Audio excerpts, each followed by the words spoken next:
from all around Geelong. I'm here to tell you how football is strong. Good morning and welcome again to the GDFL Footy Show for 2014. What a great summer we've all had, especially the big fella here. And if you're living under a rock, you would have known that the North Geelong Magpies won the premiership in 2013. And yes, it's another season now, and that's all behind us as we move into a very exciting year indeed. Well, big game on last night. If you missed it, folks, it was on 94.7 The Pulse out at the Gun Club, and it was a magnificent game and, of course, a magnificent commentary by the boys. We've got a bit of time. We'll have a chat about that a little bit later on. Hello, I'm Dick Philpott, and once again, I have assembled some of the biggest names and brains in country football to eradicate, adjudicate, communicate, and definitely not procrastinate. Grubby, do not look at me like that. And, of course, I speak of the man from the duck pond, the little man himself, Grubby Cations. Welcome to 2014, mate. Thanks, mate. It's good to be back. It's a fair bit of cricket going on over the summer, but I just can't wait to get back, and we're back now, and I'm just so happy about it to be with you again, mate. Yeah, I know. And it's funny how you don't see much of you on the TV compared to me. Never mind. Now, we dragged this bloke off the interchange bench. Normally he does the cult segment, but here he is talking the real stuff, the big footy, and it's Alex Tigani. Good morning, mate, and welcome to 2014. It's also pronounced Tigani like last year. And it's Dave, you idiot. You idiot. Nevertheless, thanks very much for having me, Dick, and Grubby, of course. I have to get your permission to join the senior panel, and congratulations again, North Geelong Flags and Seniors and Rezzies. You didn't mention, Dick. No, the Rezzies, they had a big win as well, and it was a great night of celebration after the big game out at the Buckley's Reserve across the road from this magnificent venue where we actually do the show from, Buckley's Entertainment Centre, right here in Philmongers Road, Breakwater. Now, we're going to introduce a new segment this year, guys. You excited? Oh, real excited. Depends on what the segment Contain is. yourself, you folks. We have now brought in, folks, a ripper segment called Footy Flashbacks. You asked for it, you're going to get it. And we take the clock back to the early 90s to a magnificent clash out at the Western Oval between the North Geelong Magpies and the Anarchy Roos. Take a look at this, folks. Welcome to the 1994 Grand Final preview, and I'm actually out at Osborne Park, and with me I have the captain and coach of North Geelong and Daryl Jones. Welcome, Daryl. All right. First of all, it's going to be a very tough game, I think, on Saturday. You're probably unexpectedly going to play Anarchy. I think probably you would have thought it was going to be amateurs.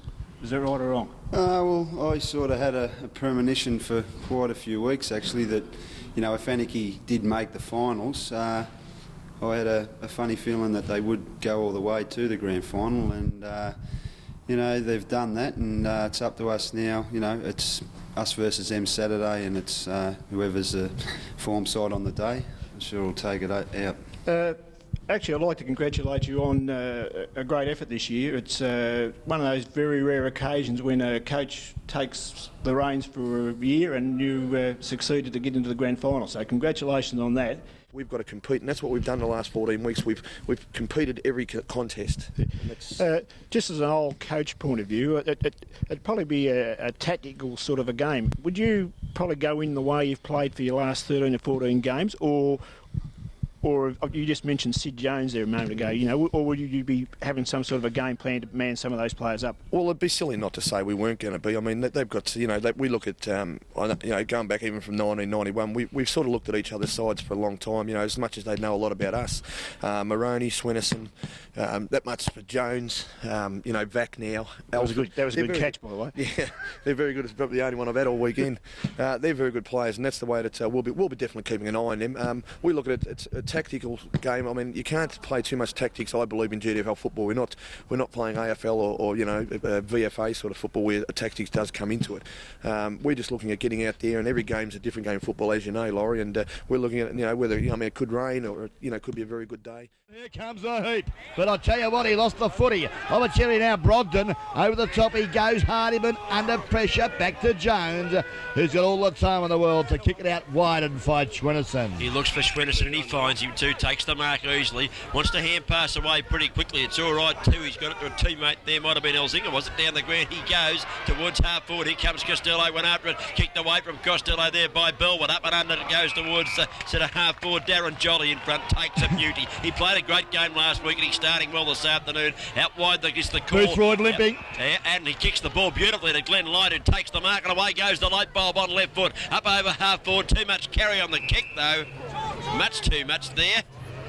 And North Geelong mark. Oh, the kick's kicked it straight back to Light. You wouldn't believe it. He's fallen over at the crucial stage. He gets up, hand passes out wide, looks to Greaves. Greaves takes the ball, kicks it to centre half forward. Bissett uses the body, takes the mark over the top to Elmer. Oh, he left it behind. Elmer made a shocker mistake. In goes Bissett, lays the tackle. Here comes Camerano. Here comes the banana. He tries to banana this one back. He can't. It's offline, 1 point only. Jamie Elmer, poor effort. Should have gathered the footy in both hands before he was off. Laurie. Disagree. Well, I think the mistake was made before. I think Daryl Bissett should have kicked the goal. Definitely wrong option. Definitely. Okay, And Paul Camerano, very ordinary. Now here's the kick in from full back. It's heading out towards Brogden. I don't think he touched that before it went over the line, you know. I reckon this will be a free kick. No, he gathered it just in time. Right on the 50, as you can see there on the screen. And it's out of bounds on the far side of the ground. Anarchy into attack. Up they go, down she comes. Loose ball, Flinney, left foot, high ball, Heap out of position. Jones in front, takes a great grab for the Magpies. Gets up, plays on quickly. Skoko loose in defence. Steady. Now looks out to centre wing. Oh, Jovanovic lost his footing. And up by steady. He was tripped. I thought he fell over. I thought he fell over. I thought he fell over. That makes three of us. Obviously, we're no good as umpires because Jovanovic gets the free kick. That's very soft, though. Okay, I've got the free kick scores. I can't believe he got it. Too late for North to get up at the moment. Okay, 13-9-87 North Geelong, 16 goals, 5, 101. One of those points was Russ too, so great kicking from Anarchy. They've been very direct in attack, and they lead now by a 14-point margin. Played about 29.5 minutes of the final quarter. They've come from nowhere, lost 6 of their first 7 games. Did Anarchy. They've won about 12 or 13 sets. Out of the centre, Orford tried to get the kick. Good tackle there, Gibbons felt the error. Here comes the little Brogden, round the body there into attack again. North Geelong deep into the pocket. Scotty Hurd, he's an expert heading for the fence, and he does so. Missed it the first time, but he snapped it over the second, Ronnie. Yeah, Bloody good work. Think of that. Yeah, great work, Scotty Hearn. And time clock just ticking away now. 29 minutes gone, just about all over, I'd suggest, for 1994. 30, 31, Ronnie. The siren's got to sound any second. The throw in. Well, bounced actually, no one touched it on the way down. Picked up Widdowson's shot, was smothered off the boot. Here comes Camerano, got the hand pass out. Hearn, hand pass towards the fence. Little Brogden was it, left foot kick across to Jones, who takes the mark inside 50. Now Sid's a good kick, Laurie. Yes, this would be beyond him, Cookie. He wants it moving very quickly though, because there's not going to be much time left. There's 31 minutes and Yes! Straightens up, goes for goal. He might have even kicked it actually. From all around Geelong, I'm here to tell you how football is strong.